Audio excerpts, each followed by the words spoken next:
And I found things that I was capable of that I never even thought were a possibility. That now you start, like you talk about the slippery slope, you start kind of like, well, I wonder about this and I wonder about this. And next thing you know, you kind of find someone that's a little bit further down the track than you are and piggybacking on top of them and don't be afraid to ask a bad question and follow along, and just don't be afraid to go out there and put one foot in front of the other and work hard.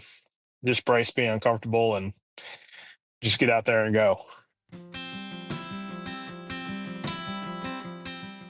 She's already made all these signs of support and ridicule throughout the period of the race. She made one that said, I told you this was the bad idea. I think there'll be a lot of emotion kind of going through that, and probably just laughter and just something that I knew that I put in the work. And, just like you show up on the first tee and they call your name, and then it kind of goes.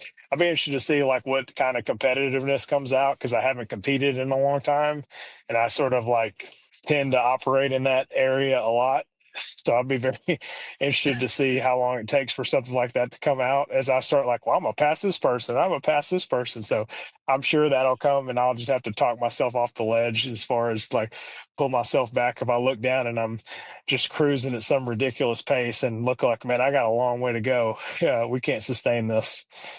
Once you get to the firehouse in Newton and you take that right turn to go up onto Beacon Street, then you can start passing people. But yeah, the first 20 miles or the first 18 miles, that's conserve mode, because the hills can be the fastest part of the course, but they can also be the slowest part. And it feels really good when they're the fastest part. I read the book of the marathon, and as far as understanding like where basically everyone kind of makes the mistakes, and you can win or lose it. I mean, not that I have any thought in any of that, but just for myself, like winning and losing compared to myself, as far as like maybe what I think I would be capable of doing. But I like that part of going, and just like golf, like I'll have a plan, I have a time range I'm sort of trying to track along, and just going and execute and making sure I'm feeling the right way. And truly, honestly, too, like I think Boston's probably one of the greatest, if not the greatest city in the world. And, being, born up there, and a bunch of time and family and everything, and a chance to kind of run through a place I've spent a ton of time, and kind of being on the other side, being a participant, I think will just something that hopefully take some time to take that in as well.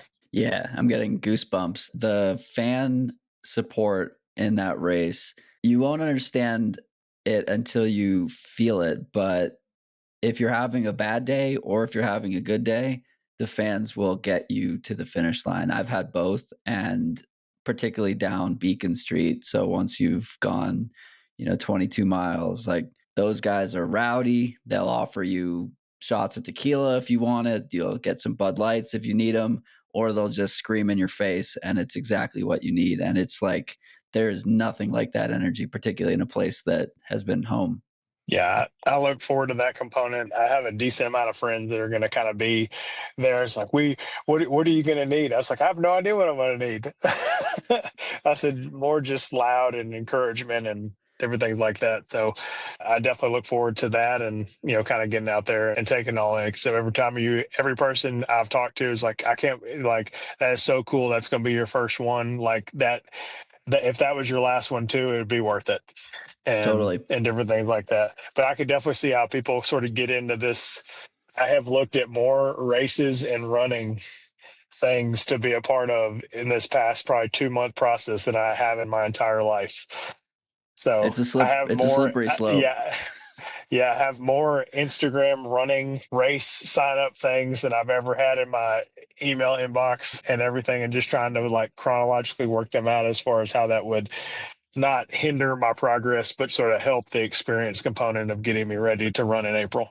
So one piece that's going to be different than golf is, whereas golf is a quiet sport, and when you're up there, you don't want people yelling at you. But as you're running through Boston, you do want people yelling at you. What do you want to hear from your fans if they see you, or if somebody's listening to this and they're going to track you?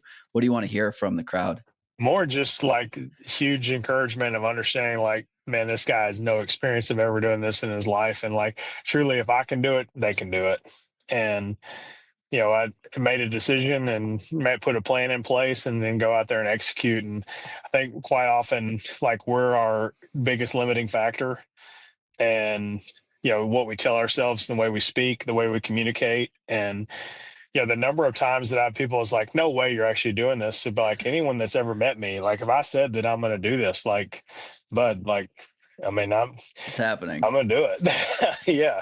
And I just think that, a lot of people's like, I could never do that. I was like, actually, you probably could if you just allow yourself to sort of, get there. And so if there's anyone that takes anything from this, is just understand, like, I have no special running ability or experience, but I have sort of a mental component that I think will help tremendously as far as pushing me to get across there and kind of build. So I look forward to that, but also just a chance to just, if someone is going to, whether it's a marathon or something, just do something more than they think they're capable of.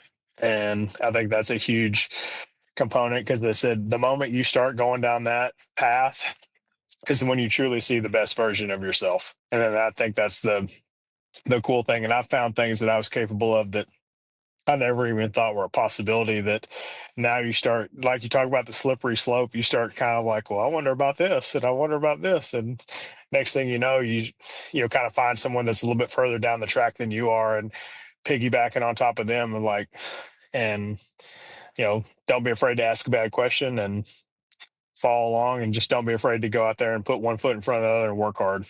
Just brace being uncomfortable and just get out there and go.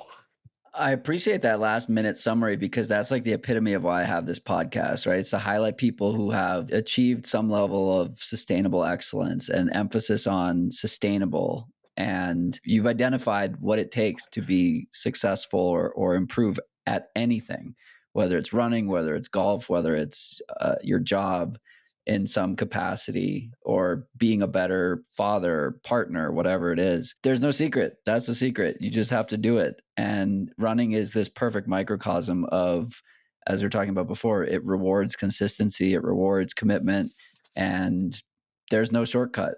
So appreciate that recap, because that's like, I've had 360 of these conversations, and like that's the summary of all of them. If I could have one use to bring to this, other than you just sort of just telling me all the information I need to know, I appreciate if I could bring some small value on my side. So I appreciate you. Well, I appreciate you saying that. yeah, it's cool because like you're a new runner, but you're not new in the psyche of how to be a runner. And that's like, a lot of people spend decades trying to figure out, like, why am I doing this? What's the point? And like, you're telling it as it is, but this is what enables you to be successful in golf, and it's what's going to enable you to be successful in whatever you do. So anyway, it's cool to hear. I think my last question is there anything that surprised you along this journey? I think the running culture and the just mass difference in like a run club and how it makes up and how no one cares. I have absolutely loved that. And like no one has a lot of stuff in what I do in my normal job, like who you are, how you do it, and like you need accolades to kind of build apart. Like, to be honest, no one, I mean, the first like month of me being a part of it, no one even knew I played golf. And I like that there's no prerequisites. It's someone, hey, that guy's coming here to do the same thing I'm here to do. And we're going to encourage each other through that process. And I think that's why sort of that culture is sort of addictive, and people, tend to sort of thrive around it. And there's no prerequisites, and nothing's, based off accolade. It's just based off that guy came over here and put his shoes on the same way I did, and he's going to go and do the same thing I'm going to do. And if I see him struggling or he sees me struggling, we're going to push each other along the way and encourage each other on the way back, and enjoy a beer together as the just recovery process starts. Is like that component of it, where if I ever run a marathon again or anything, like I think that's something that I'll always continue to try to be a part of in whatever I'm training for.